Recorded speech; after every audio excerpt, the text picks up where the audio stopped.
Imagine standing in the shadow of a crumbling castle, the air thick with the weight of centuries-old screams. What if I told you one man's name still sends shivers down Europe's spine, his brutal punishments so horrifying they've become the stuff of nightmares?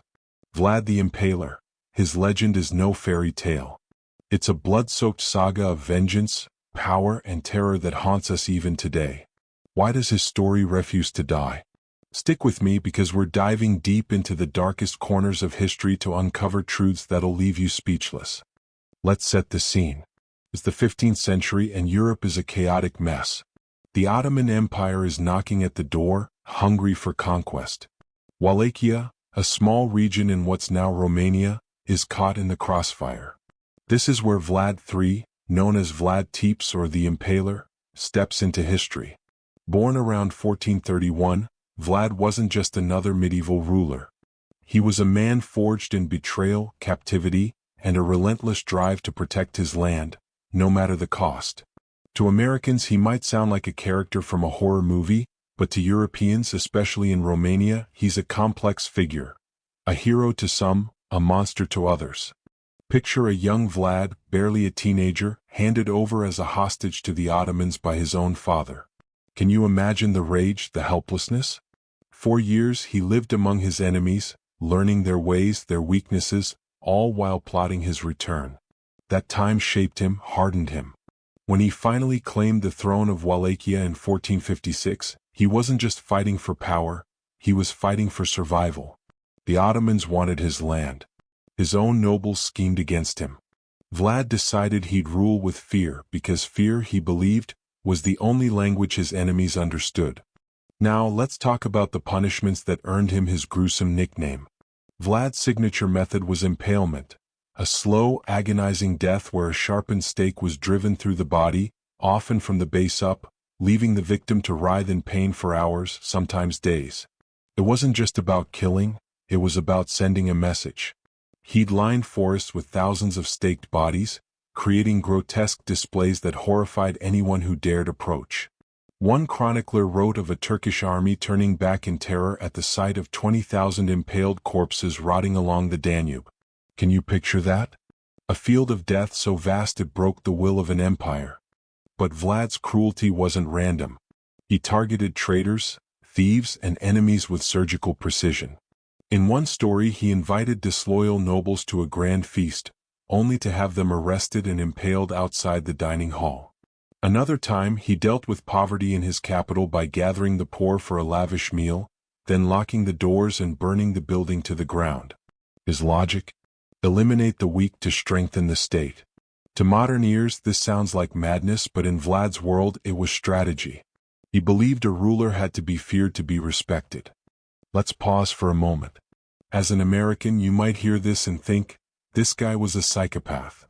But in Eastern Europe, especially Romania, Vlad's legacy is more nuanced. To many he was a defender of his people against overwhelming odds. The Ottomans weren't just invaders, they were an existential threat. Vlad's brutal tactics kept them at bay when others fell. I've spoken to friends in Bucharest who still toast to Vlad as a national hero, a man who did what was necessary. Yet even they shudder at the stories of his punishments.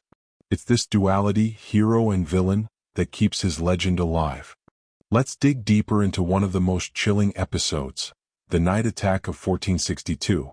The Ottoman Sultan Mehmed II, fresh off conquering Constantinople, set his sights on Wallachia. He marched with an army of 90,000 men, outnumbering Vlad's forces 3-1. Vlad didn't have the numbers, but he had cunning. Under cover of darkness, he launched a daring raid on the Ottoman camp, aiming to kill Mehmed himself. His men struck like phantoms, sowing chaos, but Mehmed escaped. Furious, Vlad retreated, but not before leaving a parting gift, that infamous forest of impaled bodies. The Sultan, hardened by years of war, was reportedly so shaken he called off the campaign. That's the power of Vlad's terror.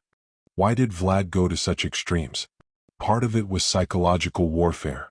In a time when battles were won by breaking morale, Vlad was a master. He didn't just want to defeat his enemies, he wanted to haunt them. But there's more to it. Vlad grew up in a world where betrayal was routine. His father was assassinated. His brother was blinded with hot irons before being buried alive. Vlad learned early that trust was a luxury he couldn't afford. Every stake he drove into the ground was a warning. Cross me and this is your fate. Let's shift gears and explore how Vlad's story became a legend. After his death in 1476, likely betrayed and killed in battle, tales of his cruelty spread like wildfire.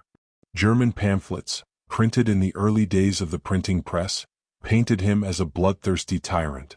These were like the tabloids of the time, exaggerating stories to shock readers.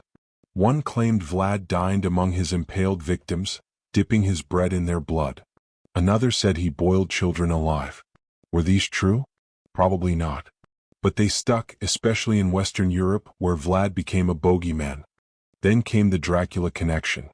In the 19th century, Bram Stoker stumbled across Vlad's story while researching his novel.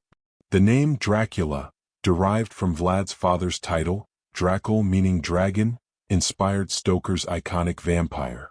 Suddenly, Vlad wasn't just a historical figure. He was the blueprint for a monster who's been terrifying audiences for over a century. From Bela Lugosi's Cape to Netflix's latest vampire flick, Vlad's shadow looms large. But here's the kicker. Romanians don't see him as a vampire. To them, the Dracula myth is a Western invention, a distortion of their history. Let's talk about why Vlad's punishments still resonate. In Europe, especially in places like Romania and Hungary, his story is woven into the cultural fabric. Castles like Bran and Poenary, linked to Vlad, draw thousands of tourists chasing his legend.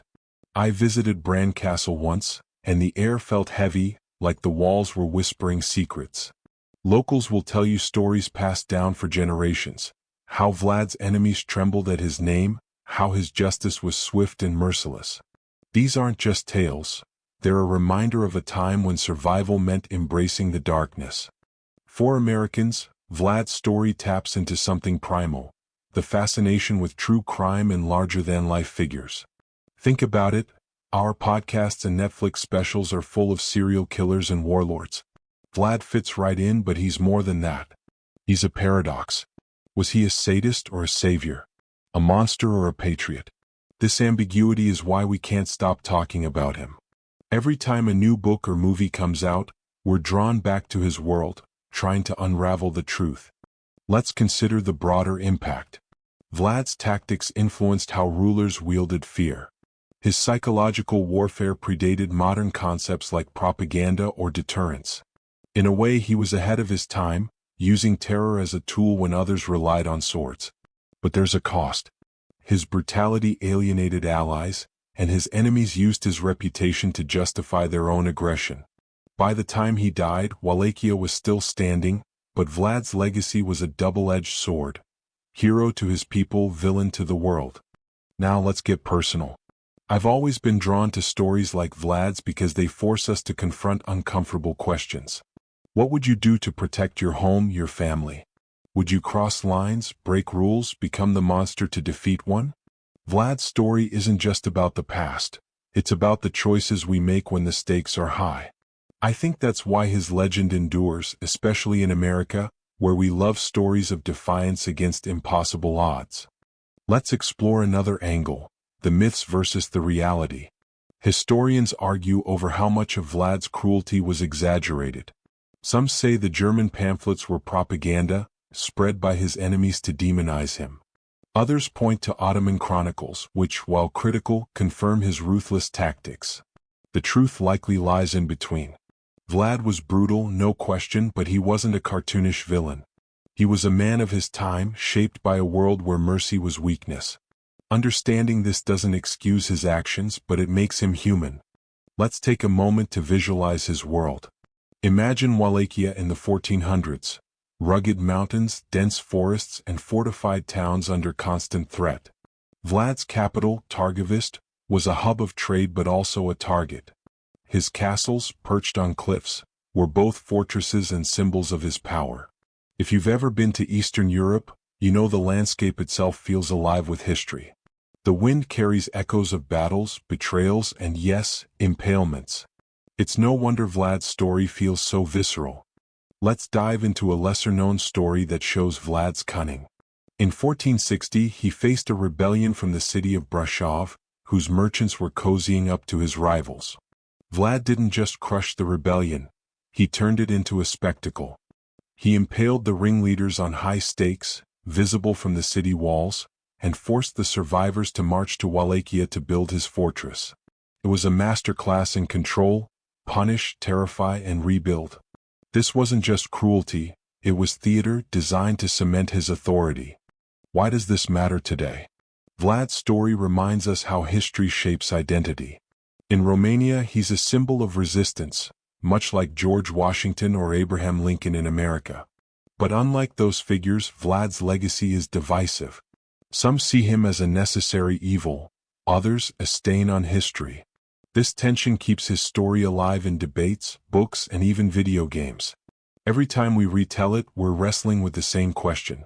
Can the ends justify the means? Let's talk about the cultural ripple effects. Vlad's legend has inspired countless works, from Stoker's Dracula to modern horror. But it's not just fiction. In Romania, festivals celebrate his life, blending history with folklore. Tourists flock to Dracula's castle, buying vampire souvenirs while learning about the real Vlad. It's a strange mix of pride and commercialization, but it shows how his story transcends time. Even in America, where Halloween reigns supreme, Vlad's shadow adds a historical edge to our love of the macabre. Let's reflect on the human cost.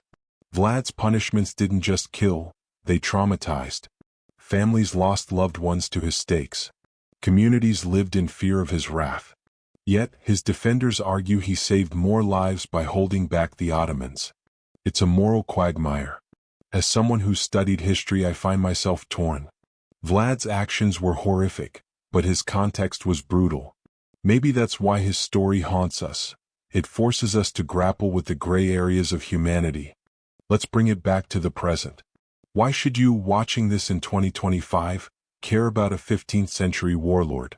Because Vlad's story is a mirror. It reflects our fascination with power, fear, and survival. It challenges us to think about leadership, morality, and the stories we tell ourselves. In a world of true crime podcasts and political divides, Vlad feels oddly relevant. His extremes make us question where we draw the line. As we wrap up, picture this.